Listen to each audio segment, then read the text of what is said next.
Salut, c'est Eagle-Eye, bienvenue dans ma bad. Donc, petite vidéo de mise à jour que j'avais promise la semaine dernière mais que je n'ai pas eu le temps de faire. Donc, voilà, c'est parti. On va commencer rapidement par l'avancée des travaux pour le cellier qui servira au stockage de nourriture. Donc, comme vous voyez, le mur, paf, il est mort. Donc, du coup, le trou est percé. Par ici, tout est fermé, hein. Voilà, la pièce, il y a tout ce qu'il faut. Et là, on a commencé à mettre les rails au plafond. Et d'ici les 2-3 semaines, je pense qu'on aura déjà bien avancé.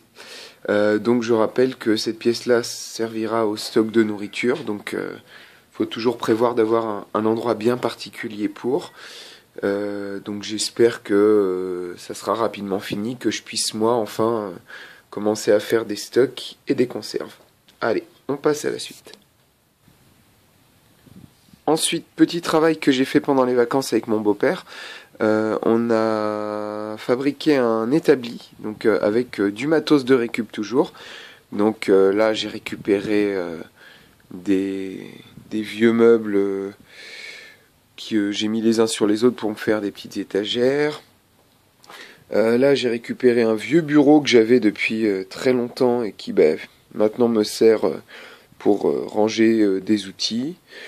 Et là, pour faire l'établi, j'ai récupéré des vieux bastins en bois, hein, quelque chose de solide, puisque bon, malgré tout, il peut y avoir quand même des charges lourdes dessus. Voilà. J'ai récupéré un étau qui traînait chez mon père depuis 10 ans et qui servait à rien. Et on a conduit l'électricité pour avoir quand même des prises juste à côté. Hop, on s'est mis une lumière dessus.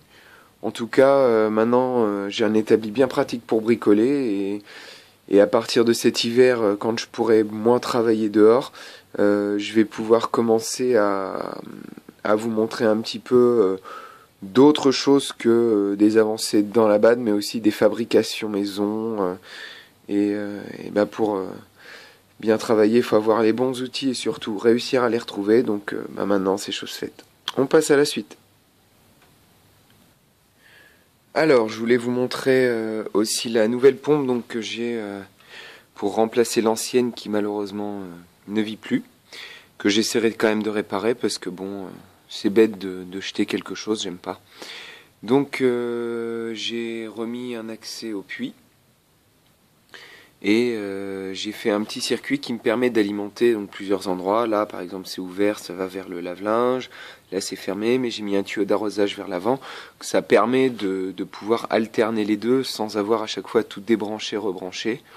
C'est assez simple à faire, ça coûte pas grand chose et c'est très pratique. Donc voilà, maintenant que j'ai ça, j'ai pu relier la pompe de mon puits à plusieurs appareils. Donc il y a en l'occurrence le lave-linge, tous les systèmes d'arrosage que j'utilise dehors. Et à long terme, j'espère pouvoir l'utiliser pour faire se remplir un ballon d'eau, puisque forcément à long terme l'objectif c'est de n'utiliser que l'eau du puits et malheureusement pour l'instant c'est pas possible. Faudrait que je modifie tout à l'intérieur de la maison, à savoir que je puisse alimenter la majorité des appareils et que j'installe tout simplement un filtre ou quelque chose qui me permettrait de nettoyer l'eau. D'ailleurs si vous avez vous des solutions intéressantes pour ça, n'hésitez pas à m'en faire part, je pourrais éventuellement, si le budget le permet, les essayer, puis vous les présenter dans les prochaines vidéos. Voilà, on passe à la suite. Donc maintenant on passe au jardin, donc pas mal de petites choses à dire sur le jardin. Donc les fraisiers c'est fini, hein. Vous avez vu c'est sur les dernières mises à jour que les fraisiers tournaient pas mal, maintenant c'est fini, hein. C'est comme tout a une saison. Et il faut pas espérer manger des fraises toute l'année, c'est quelque chose qui est pas naturel, à moins que vous aimiez manger des fraises sans aucun goût et surtout pleines de saloperies. Donc voilà, saison des fraises finie, j'en ai congelé de quoi faire un paquet de confitures. Donc voilà, le moyen de manger des fraises toute l'année, c'est de se faire des confitures. Bon, c'est pas exactement pareil, mais c'est pas mal aussi. Donc ensuite les salades, j'ai planté plusieurs variétés de salades pour essayer. Visiblement ça a l'air de pas trop mal se porter. Par contre bizarrement ça fonctionne mieux ici qu'à d'autres endroits de mon jardin. Donc il faudra que j'étudie le pourquoi du comment. Ensuite les carottes. Donc là beaucoup à dire sur les carottes. J'ai eu une très belle récolte de carottes. C'est que le début. Mais comment, il suffit de voir déjà la taille des pousses. Il y en a énormément. Bon là je vais pas en sortir maintenant. Je vous mettrai une petite photo à la fin, pendant la vidéo. Là je pense que ça vous permettra de voir que la récolte n'était pas trop mal, sachant que je n'ai rien traité, je ne m'en suis quasiment pas occupé. Donc c'est vraiment très important de savoir qu'un jardin, contrairement à ce qu'on pense, c'est pas énormément de travail. Il suffit juste de l'entretenir régulièrement. Ça prend 20 minutes maximum tous les jours, à peine. Ça c'est quand il faut arroser. Quand il faut pas arroser, j'y vais des fois même pas du tout. Et ça pousse vraiment pas mal. Ensuite j'ai 2 pieds de bled qui sont sortis, d'autres un petit peu plus loin. Mais alors pour qui, pourquoi, ça a très mal poussé. La plupart des graines n'ont pas germé du tout. Donc c'est pas très grave, hein. Je vais essayer de comprendre pourquoi, mais je vous avoue qu'honnêtement, pour l'instant, je n'en ai aucune idée. Ensuite, un petit peu plus loin. Donc là, c'est de la courgette ronde. Et on voit que ça pousse plutôt bien, hein. Elles sont magnifiques, il y en a plein. Celles-ci, il va falloir que je les ramasse. Donc elles sont super bonnes, hein. J'en ai déjà mangé, elles sont excellentes. Là le basilic, donc on voit des petits pieds de basilic qui sont en train de pousser. Alors bizarrement je n'en ai planté que là et là, d'accord. Il y en a plein de petits là, vous voyez, qui poussent. Il y en a 2 autres gros pieds qui se sont mis là. Alors allez chercher à comprendre pourquoi, je n'en sais rien. Pour l'instant j'avoue que je n'y connais pas grand chose en jardinage, mais ça viendra. Je découvrirai pourquoi et je vous le dirai dans d'autres vidéos. Ensuite les courgettes. Donc là on voit, pareil, ça pousse plutôt bien. Donc là il y a quelques courgettes, mais j'en ai déjà récolté un beau paquet, hein. Les plus grosses je les ai déjà enlevées. Donc quand on explore un petit peu, regardez, encore de la courgette ronde. On voit que la courgette c'est quelque chose qui pousse très bien. Moi c'est quelque chose que je conseille dans n'importe quelle base autonome durable. Les courgettes ça demande vraiment aucun entretien et ça produit énormément, hein. Un pied de courgette là comme celui-là, regardez un petit peu la taille, regardez la taille. Là il y a 4 pieds de courgette, ça me prend énormément de place, ils sont même un petit peu serrés mais c'est pas très grave. Faut savoir que c'est le genre de choses qui vaut vraiment le coup, parce que pour 99 centimes le pied, j'ai énormément de courgettes. Quand on voit le prix au supermarché pour des courgettes petites et vraiment pas très très bonnes, puisque c'est poussé avec l'industrie agrochimique. Moi je dis honnêtement ça vaut le coup de faire comme ça. Donc là on avance, donc on voit les pieds de tomates qui sont extrêmement bien garnis, d'accord. J'en ai vraiment beaucoup. Le seul problème qui risque d'y avoir, puisque cette année ce n'est que le début de ma base autonome durable, je n'ai pas encore de serre, il se peut que les tomates prennent le mildiou. Donc le mildiou c'est la maladie des tomates qui fait qu'elles vont tout simplement rester vertes et pourrir. Ça serait dommage, j'espère que ça tiendra. On voit, il y a des très très belles tomates, elles sont toutes vertes. Donc on verra bien.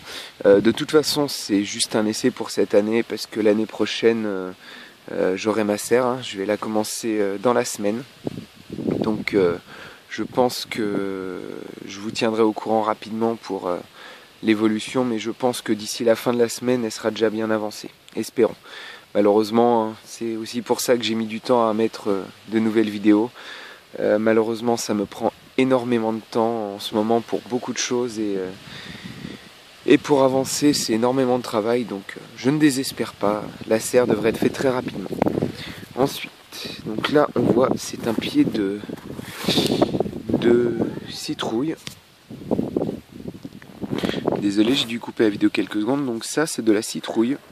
On voit énormément de feuilles, mais par contre, j'ai beau regarder, je ne vois aucun fruit, ou presque pas. On en voit des tout petits, comme juste là, mais malheureusement, ça n'a pas l'air de prendre des masses, hein. On verra bien un petit peu plus tard ce que ça va donner. Donc là, il y avait les radis, il n'y a plus rien. Ils ont tous été mangés, ils étaient très bons. Là, ce que je vous disais, regardez les salades, elles sont toutes petites comparées aux autres. Alors, je ne sais pas du tout pourquoi, mais je vous tiendrai au courant aussi. Là, par contre, j'ai remis des nouvelles courgettes rondes et on voit, c'est en train de pousser. Alors, moi, je vous conseille vraiment de ne pas tout planter en même temps, de faire au fur et à mesure. Parce que ce qu'il faut absolument, c'est essayer d'avoir une production régulière. Si vous en avez trop, vous n'aurez pas forcément l'espace pour le stocker. Donc si vous devez le manger très vite, vous allez vous en dégoûter. Donc soit vous avez de l'espace pour stocker, comme je disais, et là vous pouvez en faire autant que vous voulez, c'est pas grave, vous congelez.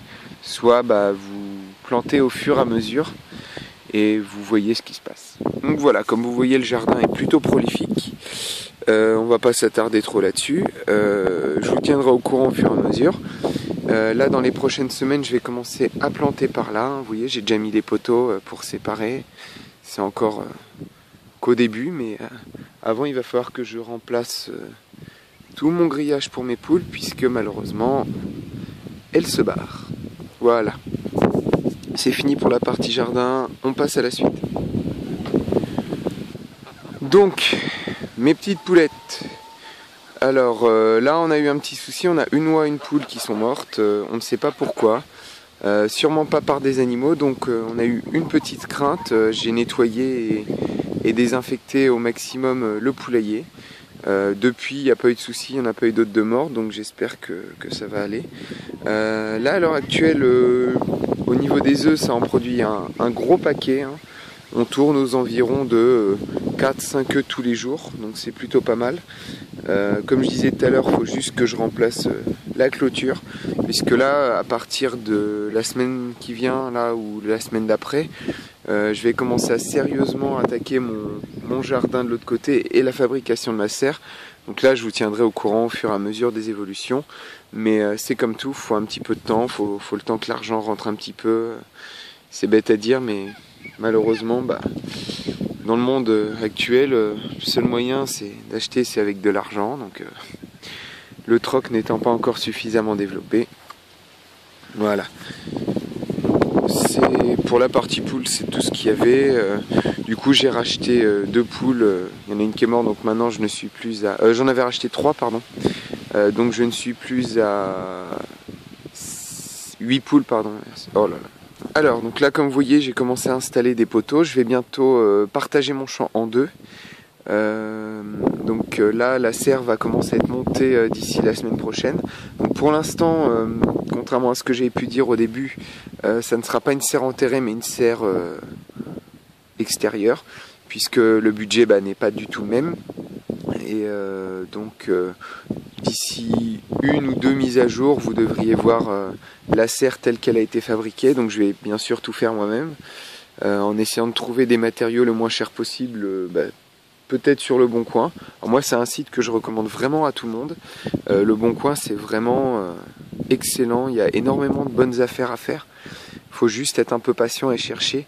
Mais pour ceux qui, comme moi, n'ont pas un très très gros budget, c'est quand même quelque chose qui est non négligeable. Donc je vous ferai part un petit peu au fur et à mesure, toujours via mon Facebook, du travail et des avancées que je fais. Donc n'oubliez pas, bien sûr, j'en profite pour rappeler, n'oubliez pas de vous abonner sur ma page Facebook. Ça vous permettra d'avoir plein de petites infos régulières sur ce qui se passe ici, et peut-être pour vous donner des idées pour éventuellement votre base autonome durable. Allez, on passe à la suite.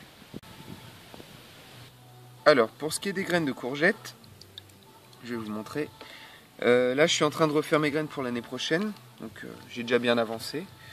Là, il y a de quoi faire facile une centaine de plants de courgettes minimum.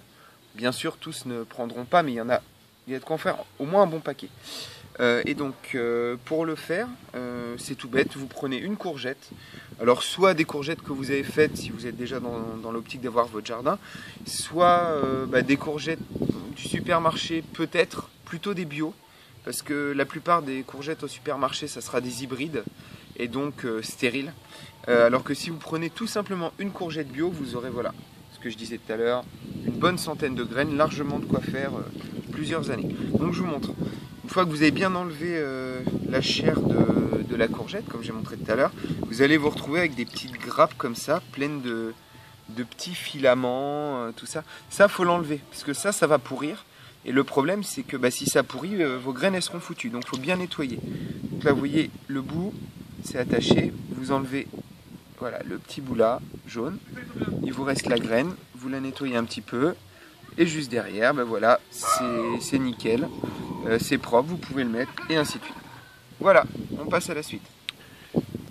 Et donc, je voulais finir un petit peu la vidéo en vous présentant non pas ma base autonome durable, mais la maison de chez mes parents, qui en soi, même s'ils n'ont pas vraiment la notion et le concept de base autonome durable, ça en est une, pour pas mal d'aspects. Donc, entre autres, voilà, il chauffe au bois.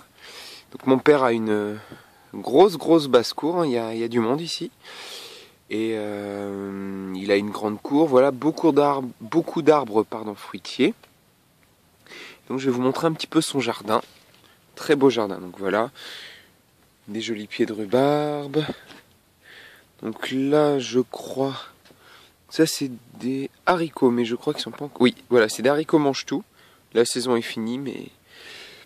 Bon, il y a certaines choses, j'avoue que je sais pas encore ce que c'est. Donc là, on a tout un plan d'haricots, donc on voit, hein, c'est très fourni. Hein. Il y a beaucoup de haricots. Là, je ne sais pas ce que c'est. C'est de la betterave, voilà. Maintenant, je sais. C'est de la betterave. On reconnaît avec la couleur de la tige. Les salades. Alors, lui, c'est... À croire qu'elles sont transgéniques, c'est des monstres, ces salades. Des fraisiers. Les fraisiers, pareil, la saison est finie hein, pour les fraisiers, mais il y en a pas mal. Alors, je vois qu'il y a une bassine d'eau au milieu, je sais pas du tout c'est fait pourquoi. Il me semble qu'il a mis dedans un truc pour attirer les limaces et les tuer, je crois. Mais un truc naturel, hein, donc il me semble que c'est ça, oui. Donc voilà, les salades, bon, il y en a une qui pousse là, hein, qui est montée. Mais quand vous avez une salade qui monte, laissez-la monter. Hein, elle est plus consommable. Mais vous pouvez toujours la laisser pousser pour en reprendre des petites pousses pour la fois d'après. Des courgettes. Hein. Il est un peu plus avancé que moi, donc il commence à en avoir un petit peu moins. Mais il en a eu énormément. Encore des fraisiers, des haricots, des oignons. Énormément d'oignons. Ils sont tombés par terre, mais ils sont très bons. C'est parce qu'ils sont prêts. Là, je sais pas ce que c'est. Là-bas, on a des salades qui ont énormément monté, mais voilà, encore une fois, ils les laissent monter pour leur permettre d'être réutilisés. Ah oui, avant d'aller plus loin, on voit tout autour énormément d'arbres fruitiers. C'est très dense. Et l'avantage, c'est que et encore là, on se rend pas forcément très bien compte sur la vidéo. Mais il a une énorme densité d'arbres, d'arbres fruitiers. Donc c'est plutôt complet. Il a un jardin magnifique de toute façon. Ça pousse très bien ici. Des poireaux. Donc je tiens à préciser quand même que tout est naturel hein, ici. Là je sais pas ce que c'est. Je sais pas du tout. Il a planté quelque chose. Hein, une petite serre. Encore des haricots. Des tomates. Donc comme quoi il n'y a pas besoin de mettre des installations énormes, c'est fait maison, voilà regardez, il y a un fil de fer, une bâche adaptée, il fait des tunnels pour les tomates et regardez-moi ça. Des bonnes tomates qui seront prêtes d'ici quelques semaines, quelques mois. Voilà, encore des belles tomates. Là je ne sais plus ce que c'est, je crois que c'est des radis, il fait très souvent des radis. Et donc voilà, et là nous avons, comme quand on dit qu'en Normandie il pleut tout le temps, qu'il n'y a pas grand chose qui pousse, elle n'est pas encore prête, mais il y a de la vigne. Et tous les ans, il fait, bon il peut pas faire du vin, c'est pas le même vin que dans le sud bien sûr, mais tous les ans il arrive à produire quand même comment, que je dise pas de bêtises, Enfin, comme des confitures, c'est une sorte de gelée de cerises. Bon, c'est relativement liquide, mais c'est très bon à mettre, par exemple, dans des yaourts ou des choses comme ça. Donc voilà, ben, je vous ai montré un petit peu tout. J'essaierai de faire des vidéos plus régulièrement, mais là j'ai un mois d'août très chargé au niveau de mon travail. Donc je reprendrai de manière plus régulière à partir de la rentrée. Je remettrai des nouveaux articles. Pour l'instant, j'avoue que j'ai pas énormément eu le temps de faire beaucoup d'articles, mais j'en ai 3 tonnes en tête. J'ai énormément de préparation, donc voilà. Un dernier petit coup d'œil au fond là-bas, on voit que il y a c'est de la citrouille. Voilà, je sais qui. Alors sa citrouille originalité, il le fait pousser directement sur son compost. Il s'embête pas. Il a des bacs à compost bien sûr qui sont un petit peu cachés, donc je vais pas m'embêter à aller les voir. Mais il a un tas où il met de l'herbe coupée, des trucs comme ça, un petit peu. Enfin en gros, pas mal de déchets organiques. Et du coup, bah, ce qu'il fait, c'est tout simplement, il plante ses citrouilles directement dedans. Et ça pousse super bien. Donc, comme quoi, il n'y a pas besoin de s'embêter. Voilà. Donc après vous avoir montré ça, bah, je vous souhaite un bon mois d'août et une bonne fin d'été. Et puis rapidement, j'essaierai de vous remettre des vidéos et de vous tenir au courant de mes avancées. N'oubliez pas, comme je vous ai dit tout à l'heure, pensez à vous abonner à la page Facebook. J'essaye au maximum de mettre des choses dessus régulièrement. Voilà. À bientôt, salut. Portez-vous bien.